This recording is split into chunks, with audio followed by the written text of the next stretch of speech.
What's up, guys? It's the Nightwing at Way of Life Esports coming at you guys with another League of Legends video here today, talking about the LCS 2020 Summer Split Week 9 thoughts and opinions. So we are finally done with the first portion of the LCS 2020 Summer Split, and Dardoch even busted out the new champion right in the very first game of Week 9, and Dardoch actually played pretty well. But before I even go into these games, we finally have our playoff teams, and the first matchup is Golden Guardians versus TSM, and then we also have Evil Geniuses versus FlyQuest. So that's also going to be something that I'm going to thoroughly enjoy. Obviously, getting a chance to watch some League early in the week. Sign me up. That's why I love playoffs. Alright, so I will be doing the LEC Week 8 thoughts and opinions a few days after this video, because the LEC is coming back the following week,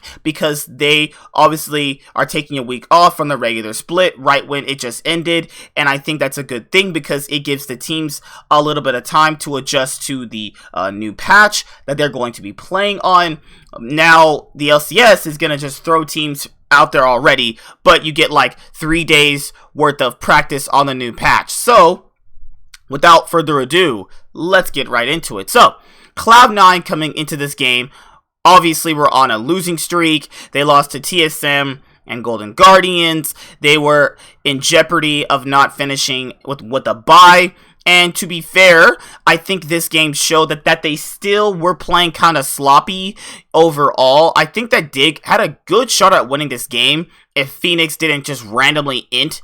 Obviously, I think that Dardoch busting out the new champion was something pretty interesting, because if he's going to be the first LCS pro to really bust it out, you can obviously see that he is willing to play these new champions to get his team literally into playoffs. And let's be honest here, Dardoch, Johnson, and Afmaru were literally dragging Dig into the playoffs, all things considered.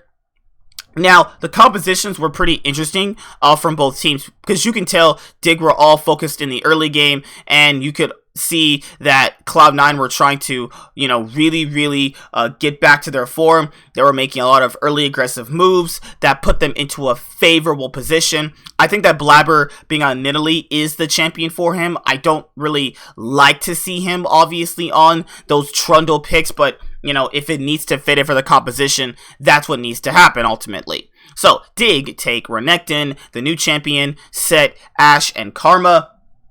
C9 take Gangplank, Nidalee, Orianna, Senna, and Nautilus. I think that during this game, most people said that Cloud9 should have lost, and they looked pretty bad against Dig. It's not that I think they looked incredibly terrible.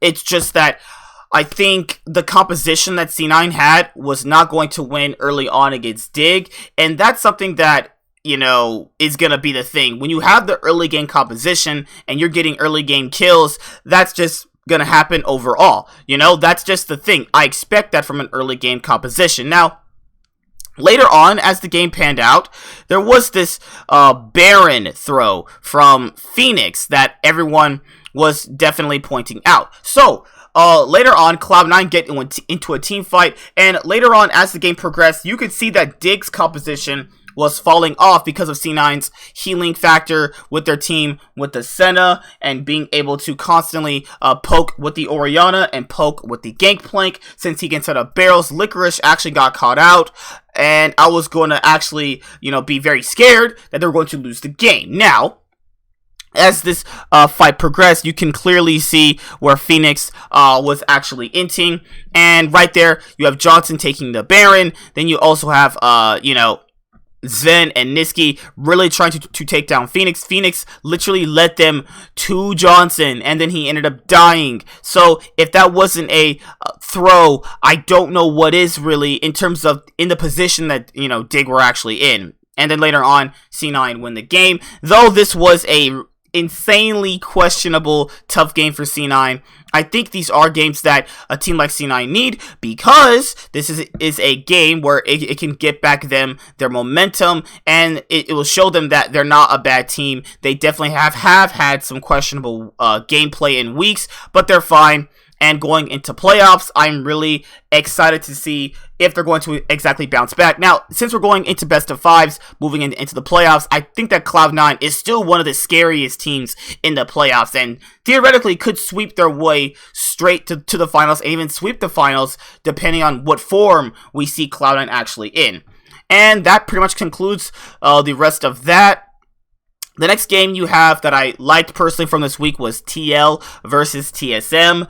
I think that TSM, after winning against Golden Guardians, had a good shot at making, second place for the bye.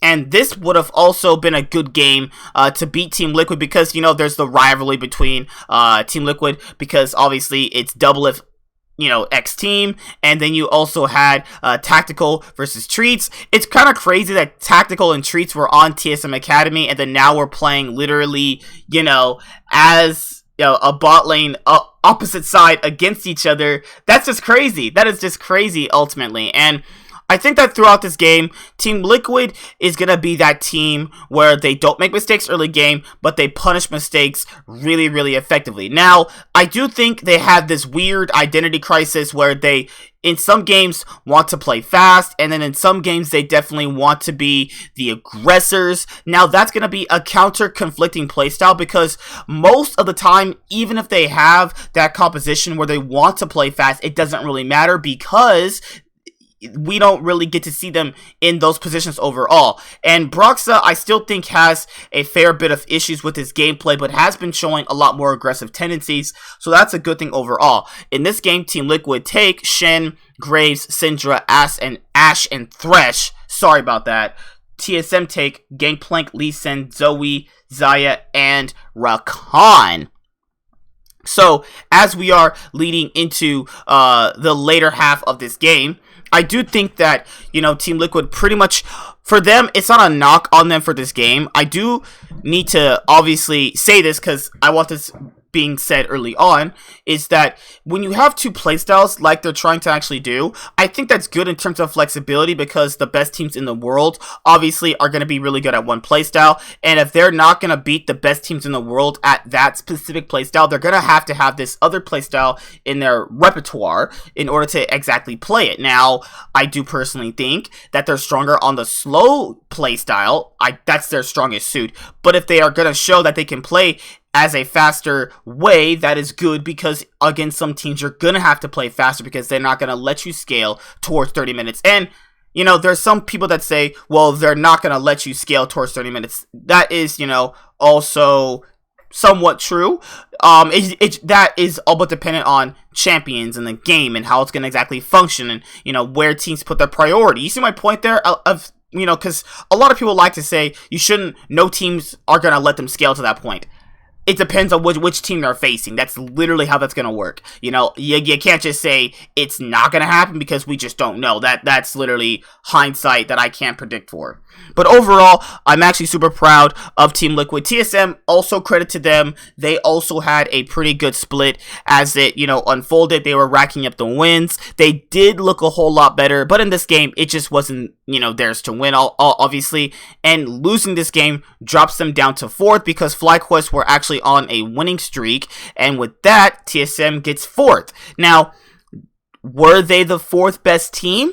I think you could make the argument that they were the 3rd best team. I think they were the 3rd best team. I think they were better than FlyQuest, actually. They have been playing much better than FlyQuest. It's just that the standings are not going to reflect that. And then in the history books, they're 4th. And, teams are going to, see them as the 4th place team for the 2020 LCS Summer Split, when ultimately it was FlyQuest who was the 4th best team. That's who I think were the 4th best team. But I think going into playoffs, Spica is going to be a really, really massive liability. That's why I think Golden Guardians is going to take TSM out in the first round, because you have this big, massive jungle gap with Spica and Closer moving forward in their first matchup in the playoffs, and the pressure is going to be on TSM to perform. Now, looking at this game moving forward, I don't think you should take anything from this, really. I think that Bjergsen and Doublelift did play pretty well. Broken Blade has been having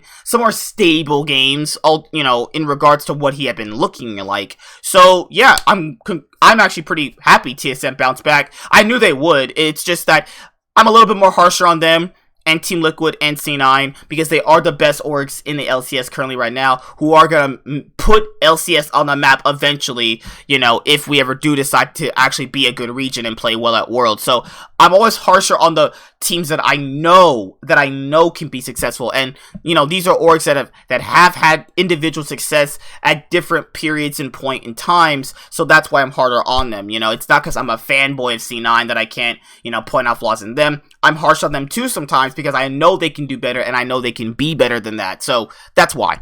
But overall, we'll have to see if TSM can be that better that I expect from them if they don't beat Golden Guardians, because I actually predicted Golden Guardians to win 3-1. Now, this is the game where if CLG or Dig win this game, they are in playoffs, and I want to pivot out this discussion toward CLG. So, if you guys haven't watched my news video yet, CLG have gotten rid of Song and Weldon.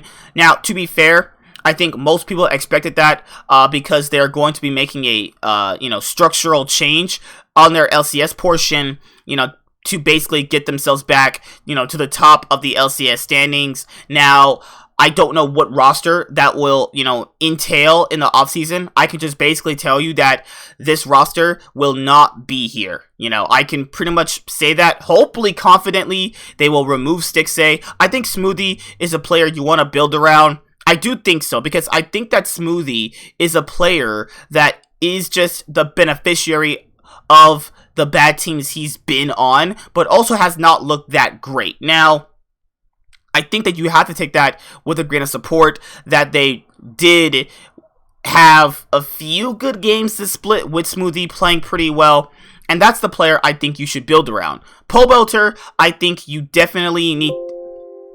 Whew! That's my podcast done for you guys before this video goes up.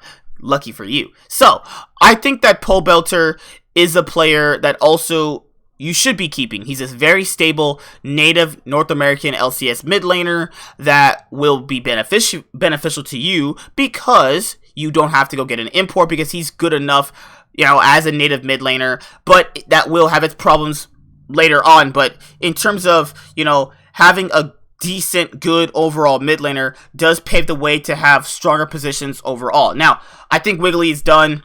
I think Ruin is done. I think that Stixxay is done. I don't care what contracts they sign. I know Stixxay already re-signed before, but I just think that it doesn't matter. These esports contracts can be traded, bought out. It doesn't matter. These contracts are literally, when someone makes videos, or you have like news articles coming out saying that, these players, signed this, or, in the videos, even with mine too, they say that these players extended. It really doesn't matter, because players can just ultimately tell the owner, hey, I want to leave, or the owner could just force you to stay. Now, if people find out the owner forces you to stay on your contract, which, I mean, you sign a contract, you should, oblige to your contract, obviously, then people probably are going to be very hesitant to sign with the org, because they know if they're around a bad situation during a split, then they can't get out of it. So that goes all into that overall. But when I'm looking at this for CLG, there's a lot they could do to really overall improve and fix. But I do think that the players that they're going to keep are Pole Belter and Smoothie, and I think you need a new top laner, you need a new jungler, and you definitely need a new ADC. It's been enough time for Stixxay to prove that he was a great North American ADC. It's been well more than enough time. There's no more excuses. I'm done with all that shit, But kudos to Dig. They played really well in this game. They actually had a Smurf game. Yeah, if you have a Smurf game against CLG, Dig, congrats. They had the one Smurf game. Oh my god. Congrats to you. So, other than that, we finally have our playoff teams. The first round of the playoffs is actually, I'm pretty sure it's Golden Guardians versus TSM, and then you have EG versus FlyQuest. The losers of this first round get thrown into the losers bracket with 100 Thieves and Dignitas. What would be pretty funny if TSM were against 100 Thieves That'd be insanely funny.